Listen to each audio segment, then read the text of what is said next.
Hello guys, welcome back to another check-in. We got some hardware this past weekend.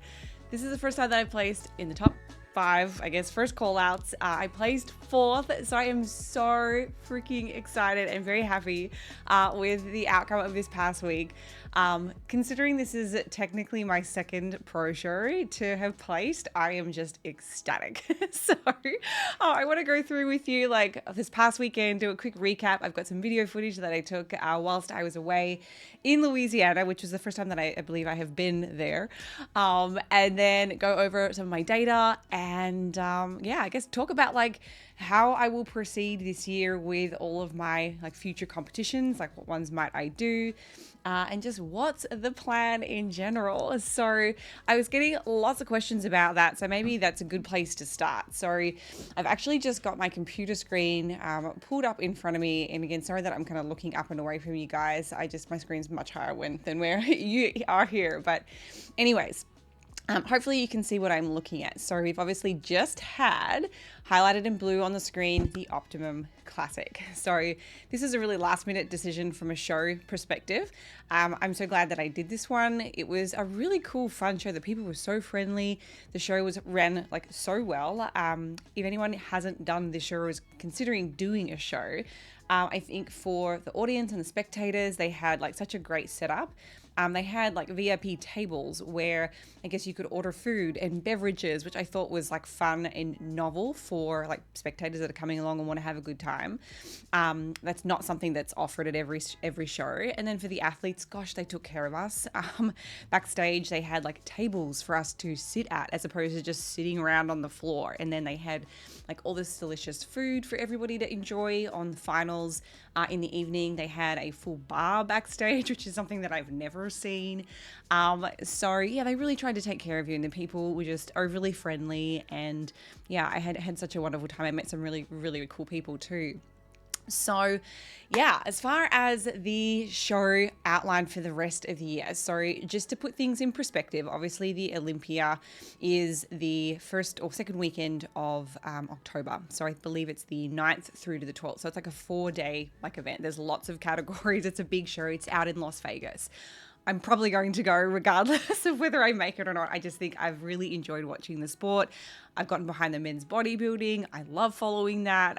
It's so cool. And I have 2 of the like top athletes like here in Tampa, like Derek and Nick, both kind of very close by, which is so fun to watch. But anyhow, show pro or pro show lineup. Let's get back to that. It's totally distracted. If I sound like a mess today, it's because I literally got home this morning at 5:45 a.m. So we drove to the show. I will never do that again. Silly mistake. Sorry, we left at like, goodness, what time? Maybe like 1 o'clock on Sunday. We had a bit of a sleep in, like I needed some rest. Every morning has been like get up and go. Obviously Friday morning we left at like 2:30 in the morning. And though I did kind of lay and sleep in the back of the car, I had like my nice plush bed and everything set up. I'll show you some footage. I had Ray out the back with me. So I did get a little bit of rest, but I wouldn't say it was quality sleep. And then show morning, like we're up at 6 o'clock, getting a bit of a pump up, hair and makeup, you know, the usual drill. So it's a little bit earlier than what I'm used to starting. So I definitely wanted to sleep in on Sunday morning. So yeah, because I'd eaten so much food that night, like my stomach did not feel very good. So I wanted to get a bit of movement in before we got on the road, because then there was going to be another 13 hours of driving. So we went to the gym just in the hotel, just for time's sake. There was not a whole lot of equipment in the gym, but I got a full body workout in. They had a cable tower and dumbbells, and then I had my bands. So that was sufficient for me to get basically everything in. So yeah, I got a little full body workout in on Sunday, and then we just hit the road. So yeah, I was so exhausted when we got home this morning, and I basically slept for 4 hours. So this week's sleep has been horrific. We'll go and have a look at all of that data here in a minute, but anyways, next show on the docket is probably going to be the Tampa Pro. It makes sense. I'm from Tampa. It is a really big show. It's a competitive show.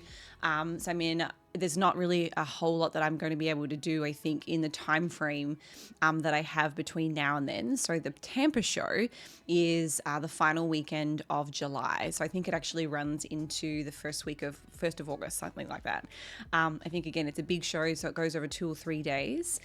So that's coming up, and basically it gives me 1, 2, 3, 4, 5, 6, 7, 8, 9. It'll be like 10 weeks would be peak week. So I can build muscle in 10 weeks, but here's the reality. Not all of those weeks are going to be, in a state of energy balance that's going to be like conducive to building muscle. I've really got 4 weeks until I'm going to be starting to diet again. So I kind of mapped it out very loosely. So this week and for the next 4 weeks, I think I'll just take myself back up to maintenance, maybe put myself in a little bit of a surplus. So I've done all the math. I'll go through my numbers with you here in a minute, but I'll be in a very small surplus for that period of time. But because I am still going to be lean, it's not like I'm going to be able to put on tons and tons of body fat and then reel it back in time for the show. So I still have to maintain a pretty lean physique.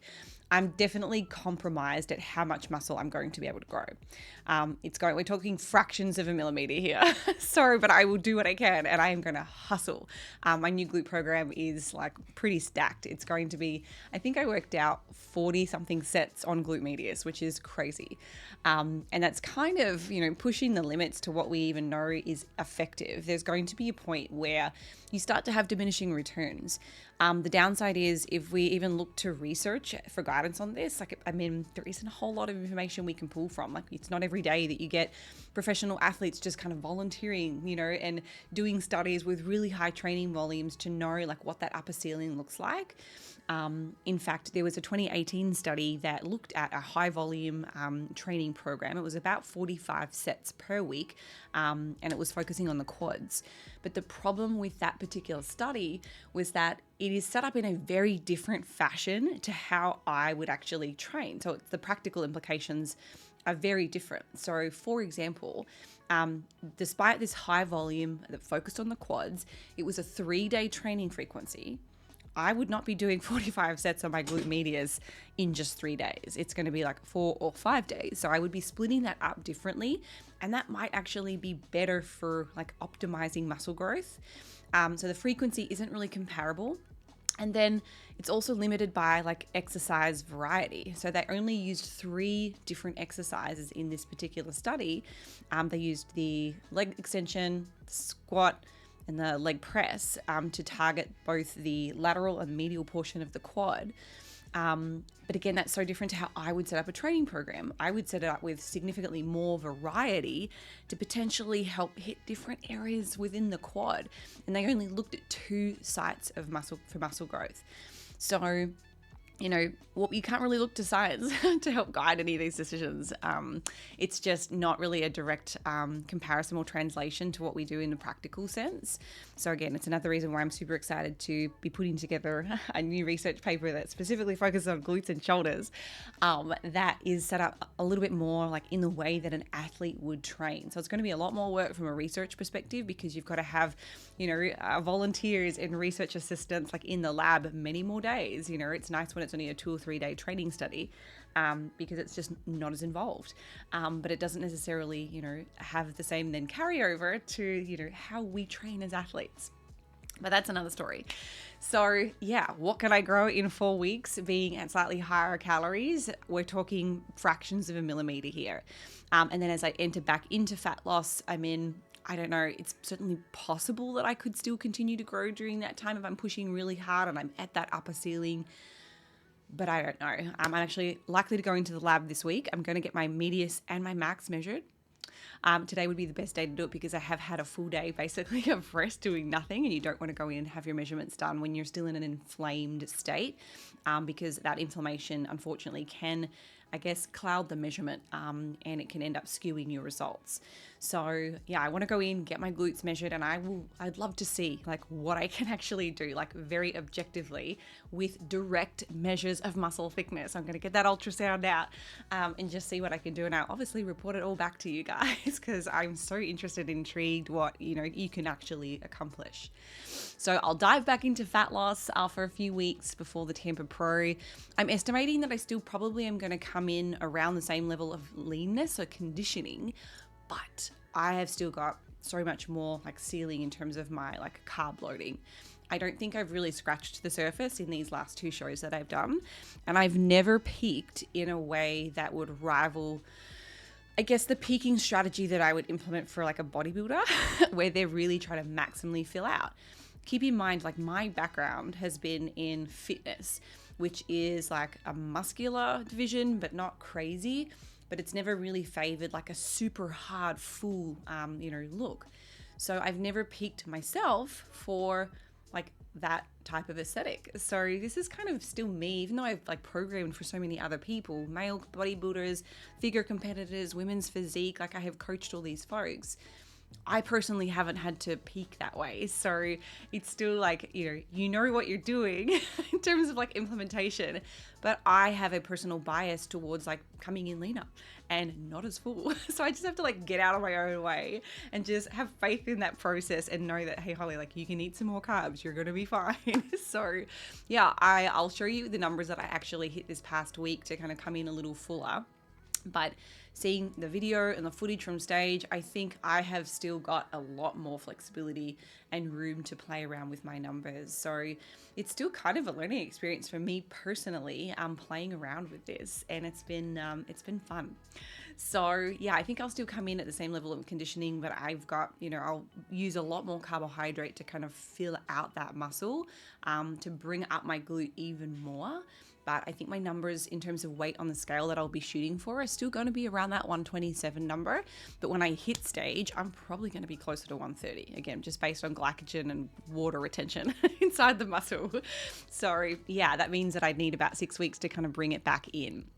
So I'm not going to let my weight get above 129, 130, so that I don't have to grind too hard for those few weeks coming back in. And remember, it's not necessarily that I am not prepared to grind. It's that I just physically don't have any more hours in the day to work at a weekly rate of weight loss that's more aggressive. So right now you can see I'm targeting like 0.3% of my body weight as my loss goal every week, which is very conservative.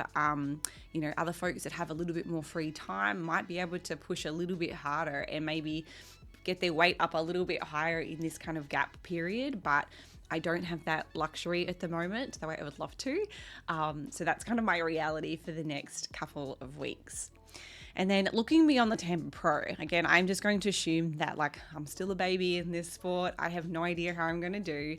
I looked at all of the possibilities that I might be able to compete in leading up to the Olympia. So we've got the Linda Murray show that's in Atlanta, Georgia, which is reasonably close to me. Again, I want to kind of limit traveling across the country, which is just so many more hours and days and time, and also the expense too.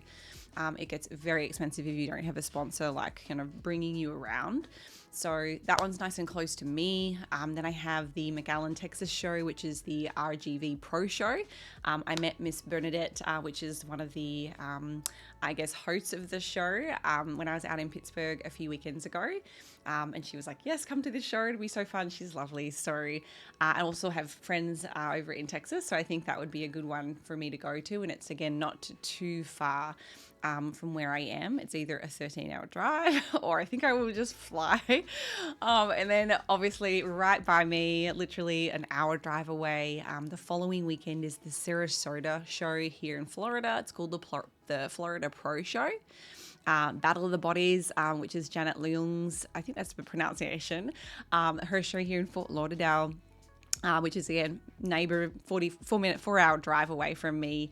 And then if I didn't qualify by then, there is one more, which is also here in Florida, which is the Daytona Pro AM Championship. So that's later in September. So it's basically like 8 weeks almost of like back-to-back shows with very little downtime in between. So during that time frame, you're not necessarily looking to optimize or make any major improvements in muscle growth. You're kind of just trying to hold on to your conditioning, stay healthy, stay uninjured, and tweak what you can to see how you fare with all of the other competitors. So yeah, those are kind of the possible options. I have no idea which of these I will or will not enter into. They're just the ones that kind of make sense, I think, for me based on where I'm located. So yeah, it's going to be a big third quarter of the year. So, yeah, that's, I guess, the possible options. I know a lot of you would ask, like, what's next? So that's that. I want to go over to all of my tracked data from the last couple of weeks to show you. Let me just zoom out so it's not quite so close. Sorry. Alrighty, data. This past week was just a show. I got my cycle literally the day before, and that is possibly the worst scenario for a female competitor. I know that there are girls that are watching this that have probably been in the same scenario, and I empathize for girls that get their period still when they're competing. So I don't have any way to like skip my cycle. I'm not using oral contraception. I have not used that in a decade. So I can't just like, take the pills and skip it. So I just had to let it be. And I wasn't sure whether I was still going to get my cycle or not because of the conditioning that I was in, but I did. I'm mad the fact that I got it on the day of my show or the day before my show, but I'm also at the same time like happy that I'm still getting my cycle and on time for that matter. So it kind of would indicate that, hey, my body is still like healthy enough. And I put that down to like just prioritizing, a wide variety of foods, not being crazy restrictive, just being smart, prioritizing health, trying to minimize stress where I can. And though I would say this process is still always a little bit stressful. But yeah, still got my cycle. So what did I have to do to combat that? Like, girls, you don't know what it's like when you get your period. The cramping is like unbearable. For me, sometimes it knocks me out to the point where I'm not moving. I'm not like just to sit down and get work done is so difficult because of the pain that you're in. And I do not train. I can't even move. So to be able to get up on stage, like when you are in that kind of like discomfort, like it requires another level of like just get with the program, Holly. Like you can do this. So I was having what did I take on Friday? Oh my god. I'm an idiot. So I think Friday I had intended on going and getting like an Advil or something like that just to help with reducing the inflammation, but you kind of run the risk of it also influencing your total body water levels. So but I was like, you know what, at this point, if I don't have something, I'm not getting on stage tomorrow. So I kind of took the risk, but I ended up taking an Advil PM by mistake on show morning. So when I took it and I looked down and I was just like, oh no. So I was a little bit drowsy in the morning, unfortunately. After that, I napped between prejudging and finals. That's how tired I was, or how tired it made me, maybe a combination of both. So I'm like back in the room, and I think I just was wiped out for like the 3 or 4 hour window between the morning show and the PM show. So that was a silly rookie mistake, but look, it is what it is. I pulled myself together, but yeah, I had to make some adjustments to my sodium levels because of that and my water. So if you do get your cycle when you're going in for a photo shoot or you're going to be hopping on stage, you definitely want to wind back your salt. So I had everything prepped and ready to go, but I was like, oh my goodness, like I can't have that amount of sodium, otherwise I'm going to be a little bit too fluidy. So I made some kind of tweaks to the foods that I was having to make sure that I didn't go crazy. You can actually see here on, let me highlight the day for you guys. So Thursday, I was starting to feel the effects of my cycle come in. My target, I believe, was about 1800. Like I just wanted these few days to be like consistent, nothing unusual, holding steady, like eating your normal amount of sodium. But I actually pulled it back a little bit on Thursday just to prevent unnecessary water retention. And I did the same thing again on Friday. So very low sodium intake on Friday at 1427. But I still had to hit my carbs. Like I'm still trying to do all of the other right things to make sure that I fill out in time. So that was a little bit tricky, but we got it done. Yeah, I guess I just had to like suck it in so bad on the show day and just deal with a little bit of pain. But I mean, when I look at my like video and picture, I don't see it too much, which is just thank you, Jesus. So I got through it. But yeah, that was terribly timed. I'm going to have to map out now like where my next 4 weeks are going to be, just to see what shows potentially clash with my next one, because it's going to happen again. I just know it. So I'll be a little bit more prepared for that, I think, next time. I had no idea, like, are you going to get it? Are you not? But anyhow, I want to talk to you about my data. So you can see here, like in the first part of the week, my calorie, I'd set my macros at like a modest 154 for me. And again, these are all numbers based on my averages based on past data. So we have a formula for this that kind of, it's like the perfect peak week plan basically. And then I kept my fats pretty stable in the earlier few days of the week. My protein buffered a little bit, but that's less important for that peak week. It doesn't really have as much bearing as like your carbohydrates are going to, but my average is about 110, which is fine. And then from Thursday through to show day, you can see I really picked up my carbs. So this is quite a bit higher than what I did for my last show. So I had 200 grams of carbohydrate on Thursday, 300 grams of carbohydrate on Friday, and then 300 grams again before I got on stage for Saturday. So yeah, that's quite a bit higher than I've personally done. Especially at being at like this new lower body weight. So I think I've peaked previously at like maybe 275 for other shows, but that was like my competition weight was up in the 130s. So yeah, relative to my body weight and muscle mass, yeah, this is certainly the highest I've personally gone. But I think I'm probably gonna have to go close to 400, or at least maybe in the earlier days, like do a longer, slower carb load. So maybe starting like Monday or Tuesday, introduce like 200 almost every day or something like that, just to bring my overall weekly average up to perhaps better fill out. So again, there's no perfect strategy here. The ultimate goal is to fill out your muscle. So, by Wednesday, you want to get rid of some of that really high intensity training. We're trying to reduce inflammation, and you're just trying to hold that carbohydrate inside your muscle.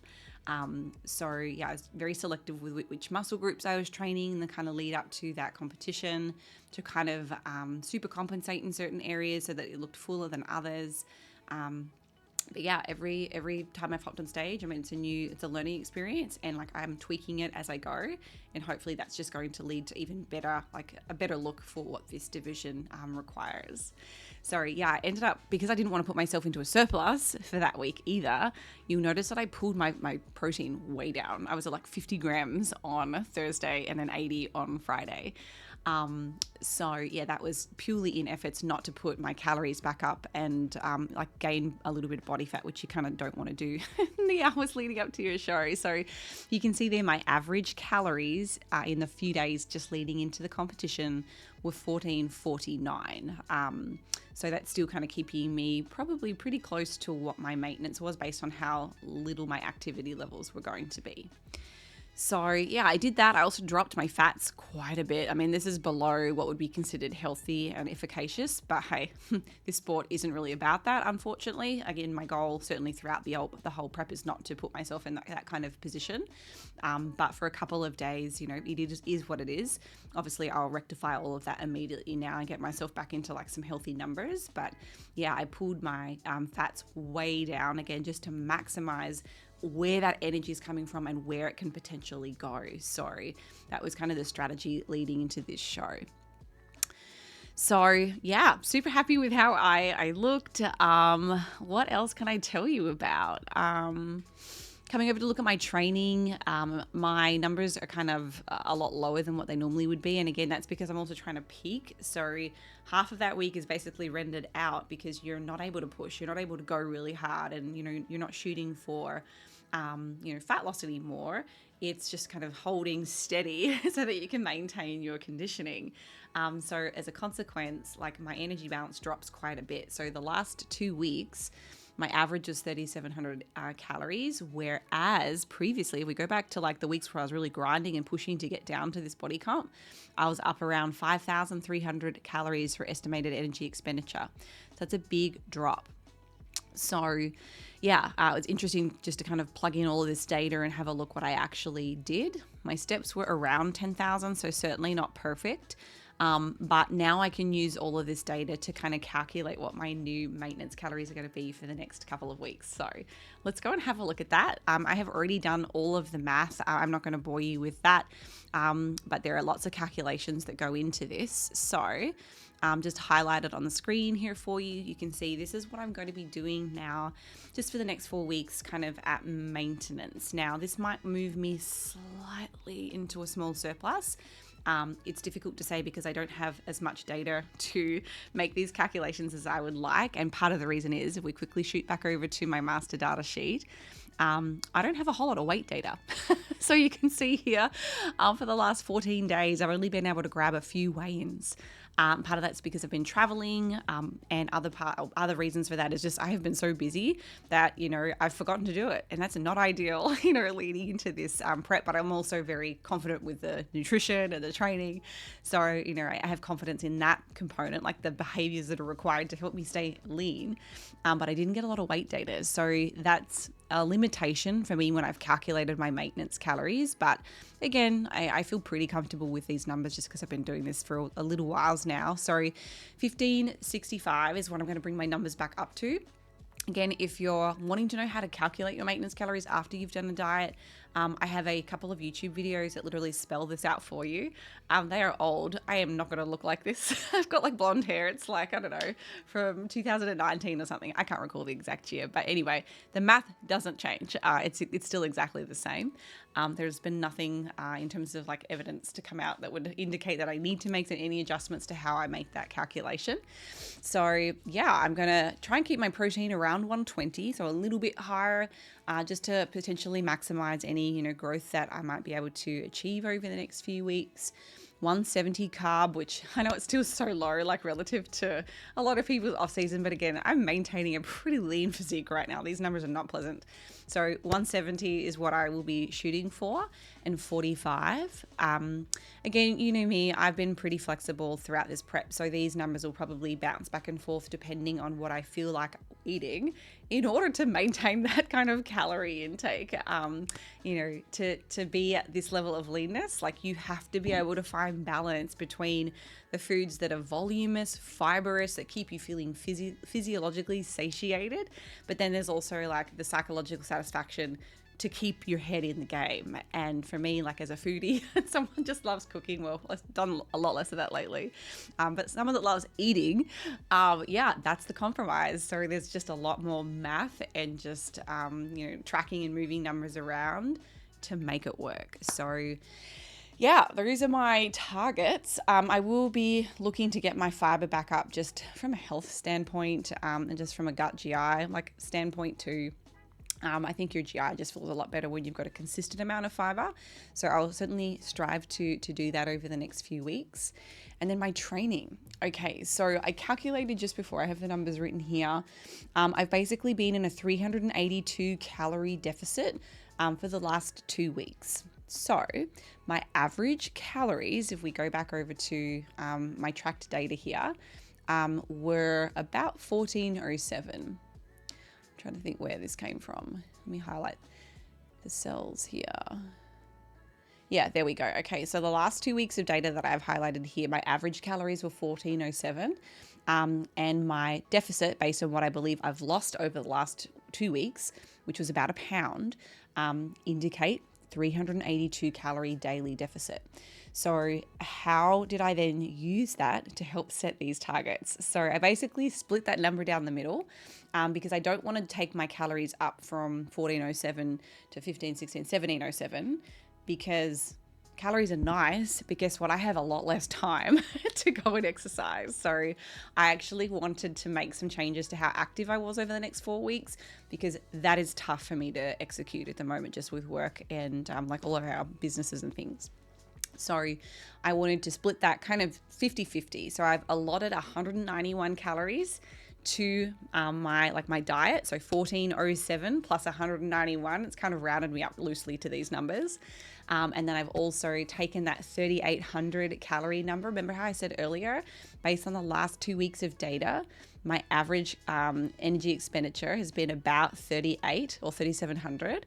So I basically given myself 191 less calories to do on a daily basis. So that is where I'm getting this 3,600 number from. So I've basically brought my activity goals down and I've taken my calories up, split that difference so that I will just maintain my weight around this 129 number. So yeah, I'm only going to be doing 2 runs for the next few weeks just to kind of maintain energy balance. I think that I'll be able to get away with doing just 45 minutes of walking every day instead of 60, which I mean, 15 minutes, that's still, I don't know, sit down and eat your lunch in peace instead of eating it while I'm working. So all that time counts to me. So that's a big relief. And then I'll still obviously continue to do my 4 lifting sessions. The focus though is going to change quite a bit. I've got an outline that I will be personally working from, and I'm using my app to basically build out my new program. I don't know when the new one's going to go up because it has to be approved by Apple. So we've got to create like the graphics and things. So I promise you I'll get it to you guys as soon as possible. I know there are several folks like saying, hey, when are you going to put that new hyperglute focus program into the app? But we're a small team, and Apple and Google Play. They have to approve everything, every adjustment, any tweak that we want to make. It has to go through them. And depending on how busy they are, sometimes they're really quick and they'll approve a new feature in 7 days. Other times it's a lot longer. So there's also that to kind of factor into this as well. But yeah, this program is basically going to be like 40 sets, I think it was, maybe a little bit more on my glute medius, which is going to be like a really weird way to train. Very focused, obviously. Not how I love training, but again, it's serving the purpose for this sport. And I think, when I'm all said and done with competing for bikini, I know like the way that I love to train will be a lot more symmetrical with all the muscle groups. And, I'll probably do a bit more like power focused work, strength focused work, especially like bench pressing. I love benching. So I'll definitely introduce that stuff like down the line, but for now it's so hyper focused, but damn, is it going to help achieve that nice like plump booty. So yeah, that's all of the data that I have to share with you guys. What else can I possibly talk about? I know that there were lots of questions, but I did a Q&A on my Instagram yesterday that I think answered quite a few of those already. I don't think that there were any questions that I'd left unanswered on the YouTube channel either. So if anyone did drop comments or questions, I know that I responded to you guys there. I've got some fun video as well that I think is playing as I am talking to you guys from the weekend. I don't think I vlogged enough, just there was such a limited time. Like we got in like 30 minutes before the athletes check in once we arrived in, is it Shreveport? I think that's how you say it. Shreveport in Louisiana. Yeah, there's obviously no filming in certain areas. And then I had tanning and it was like rush. So I did not have time to do the vlogging that I would have loved to. But I captured some things and I don't have any professional footage yet either from the show. So I've got to reach out to the event holders and find out where I can get just my stage pictures because I don't have any professional shots. And I got a new suit. So I had like a red base with like a beautiful pink AB crystal, the Swarovski crystals, which I don't think you can get anymore. I was chatting with a girl backstage yesterday or on Saturday and she was like, that's not the Swarovski crystals, is it? I'm like, yes. She's like, I haven't been able to get those in years. That's like a relic or an antique. And I'm like, oh, I didn't know this. So yeah, I had a new suit with like beautiful crystals on them. And yeah, I'd love to see pictures because I've always used like my blue purple color. So I went for like a red pink this time. And it was funny. My entire lineup, the first lot of girls that went out on stage, like it was like, oh, we all got the memo. We all had like the same color suit on or similar. So yeah, I went back for finals and put my different suit on just so I had a different color on. But yeah, 4th place, so excited. Yeah, this one, what does it say on the back? This is what it has. These are dents. So yeah, I mean, I went from like being middle call outs in my show in Pittsburgh, which is a really challenging show, to 4th place in this weekend's show. So yeah, I mean, I'd love to be able to maintain that first call out. I just have to, like, again, perfect all these little things, even my posing. Like, I need to get a posing coach that can help me in person, because that makes such a difference. Everything that I've done so far is just online and just practicing on my own. So yeah, I think there's so many little things that I know I can do better. Yeah, I think just with some intention and focused effort, I will be able to fine tune things. But yeah, I think everyone looked great on the weekends. On the weekend, the girls were awesome. It was a really cool show. So yeah, can't wait for the next one. I will start to do these a little bit more regularly again. I just am pulled in so many directions. But if you guys have got questions about anything at all, please leave a comment on this video. I do respond in the comments, and then I usually follow up in the subsequent training or a check-in video. If you're interested in one-on-one coaching, please send me an email. I love working with one-on-one coaching clients. It's like the thing that I do. It brings me so much joy. I just love helping people like perfect things and like work within what's realistic for their lifestyle. And I know so many folks have said, well, you must just work with athletes. No, 95% of the people that I work with are Gen Pop. They are not professional athletes. They are just simply striving to improve either their health outcomes. My background's obviously a dietitian, or they're trying to, improve their body composition. And those things usually go beautifully together. So yes, I work with the average person that wants to improve how they look, improve how they feel, and improve their health. So please drop me an inquiry. I have all of the links to everything that I do, my products and services are all in the descriptions in this video. So my company is BiaBody. And then if you're interested in getting programs or training, I have an app, BiaFit. It's available on Android and iOS. We have hundreds of programs for different experience levels and also interests. So it's not just hypertrophy, like muscle building programs. We also have strength programs, cardio, mobility and warm-ups, in the gym programs, at home programs, and we also have a complete build your own custom workout feature tool. So for anybody that's curious about playing around and actually building something that's really tailored to them, our app has a create your own workout. So that's one of our newest features. We have the community in the app. We have all of our analytics and tracking. So I mean, if you want to track your volume, if you want to track your weight, if you want to track any of those analytics, you can. And then all of my recipes are in the app too. So if you want to eat the way that I eat and you're struggling with food choices, like, you just go to the recipe section. You can pick from the desserts, the dinners, the lunches, the breakfast, the snacks, like, they're all in there. So that's that.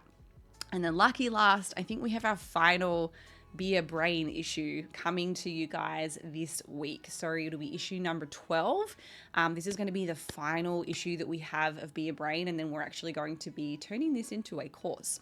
So I think for so many of you, if you're spending money on education, it's got to be something that gets you some kind of ongoing professional development, certification, or just qualification in general. So that's our next big goal. So rather than doing the BiaBrain research review, which has been wildly successful, but I just know that we're going to invest time and energy into doing this, we need to make it a course. So we're going to take that time, which is many, many hours of writing, reading, recording, doing the audio versions, and instead turn it into something that you can actually get accredited for. So that's going to be a big project, but that's coming up next. So BiaBrain issue 12, our last issue, is going to be going out at the end of this week. So stay tuned. We've got 4 new research papers coming to you. We do 2 of them are exercise science-based, and then 2 of them are nutrition science-based, all serving to help improve your health, fitness, physique, strength, all of those things. I don't know, there's probably 1,000 other things. Go and check out the website. We've got lots of freebies. There's free resources. I have 1,000 different free tools, including this exact check-in sheet that's available for download on my website. So go and have a look at the resources. Subscribe to our newsletter. Every week we send out educational pieces and videos that are really just intended to help you learn, have a better understanding of the science behind things, why you do things. And I hope that I break things down for you in like a really easy and simple way to understand. So yeah, that's it. I'm going to stop talking. I hope you guys are having an awesome week. I hope you had a wonderful Memorial Day weekend. I know that weekend has just passed and some of you are probably on holidays today. So enjoy it if you are. And I look forward to seeing you in my next week's update. Hopefully I can keep myself together. I've had so many delicious foods the last 24 hours, driving home and enjoying myself, eating all of my blondies and brownies that I made, which are also available on the website. Go and check those out. They're the giant, I did a Biscoff white chocolate cream cheese blondie brownie, and then I did a Oreo chocolate giant brownie as well. It's like marbled, which was just delicious. So those recipes are also on the website. I have been enjoying those my entire drive home. Anyway, that's it. Bye guys. See you next time.